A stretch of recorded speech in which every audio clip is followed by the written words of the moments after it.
AAC, Alternative Augmentative Communication. നമ്മൾ നേരത്തെയും discuss ചെയ്തിട്ടുണ്ട് AACയുടെ ഇമ്പോർട്ടൻസിനെ കുറിച്ച്. അതിൽ ഏറ്റവും പ്രധാനപ്പെട്ട ഒരു ഹൈടെക് മോഡ് തന്നെയാണ് ആവാസ് എന്ന് പറയുന്ന ആപ്പ്. ആവാസ് പോലെ തന്നെ സ്പീഡ് സിങ്ക്, അതുപോലെ തന്നെ ലെറ്റ്സ് ടോക്ക് എന്നുവേണ്ട പല ആപ്ലിക്കേഷൻസും നമുക്ക് അവൈലബിൾ ആണ്. പക്ഷേ in India we preferably use Avaz. Avaz use ചെയ്താൽ ഒരു കുഞ്ഞ് സംസാരിക്കാൻ മുന്നോട്ട് വരില്ല, അല്ലെങ്കിൽ സംസാരിക്കൊണ്ടിരിക്കുന്നത് കുറഞ്ഞു പോകും. ഇങ്ങനത്തെ പലതരത്തിലുള്ള ക്വസ്റ്റ്യൻസ് നമ്മൾ കേട്ടിട്ടുണ്ട്.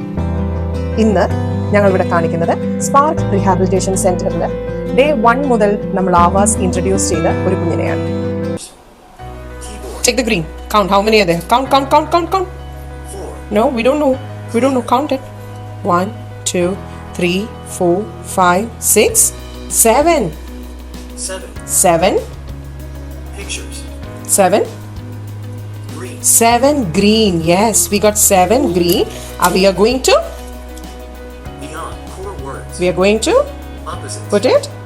Inside. Yes, 7 green. We are putting it inside.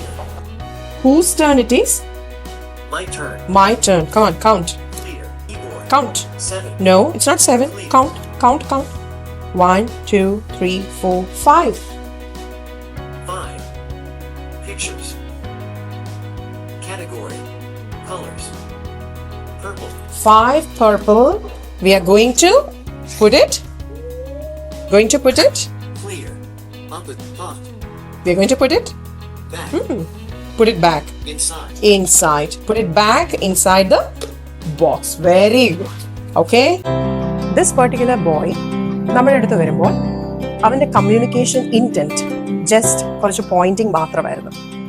ബാക്കി എന്തിനും ഏതിനും വാശിയും കരച്ചിലും ഭയങ്കര ടാൻഡ്രംസുമുള്ള ഒരു 7-year-old ബോയ്. ഈ പെർട്ടിക്കുലർ കുഞ്ഞിന് നമ്മൾ റിഫ്ലെക്സ് ഇന്റഗ്രേഷനോടൊപ്പം നമ്മൾ സ്പീച്ചിന്റെ ഗോളായിട്ട് ആവാസാണ് ഇൻട്രൊഡ്യൂസ് ചെയ്തത്. ഒരു 5th അല്ലെങ്കിൽ ഒരു 6th സെഷൻ ആയപ്പോൾ തന്നെ he started showing a great improvement with Avaz. അവൻ തനിയെ സെന്റൻസസ് ടൈപ്പ് ചെയ്യാനായിട്ടും അവന്റെ ആവശ്യങ്ങൾ മൊത്തത്തോടെ ആവാസിലോട്ട് ഷിഫ്റ്റ് ചെയ്യാനും നമുക്ക് സാധിച്ചു. ഇനി ഏറ്റവും നല്ലൊരു പ്ലസ് പോയിന്റ് എന്ന് പറയുന്നത് he started using sounds. Completely non verbal ആയിട്ട് ഉണ്ടായിരുന്ന ഒരു കുഞ്ഞാണിത്. ഇവന് നമ്മൾ OPT, ഓറൽ മോട്ടോർ എക്സസൈസസ്, അതോടൊപ്പം തന്നെ ഫിസിയോ, ഭയങ്കര ക്ലംസി ആയിട്ടുള്ള ഒരു കുഞ്ഞും കൂടെ ആയിരുന്നു. നമ്മൾ ഫിസിയോ വിത്ത് റിഫ്ലെക്സ് ഇന്റഗ്രേഷനും കൂടെ കൊടുത്തു കഴിഞ്ഞപ്പോൾ we started getting results even in speech. കുറച്ച് സൗണ്ട്സ് ആയിട്ടും വേർഡ്സ് ആയിട്ടും അവൻ പതിയെ ട്രൈ ചെയ്യാനും തുടങ്ങി. Any queries, please feel free to contact us at Sparks Rehabilitation Center.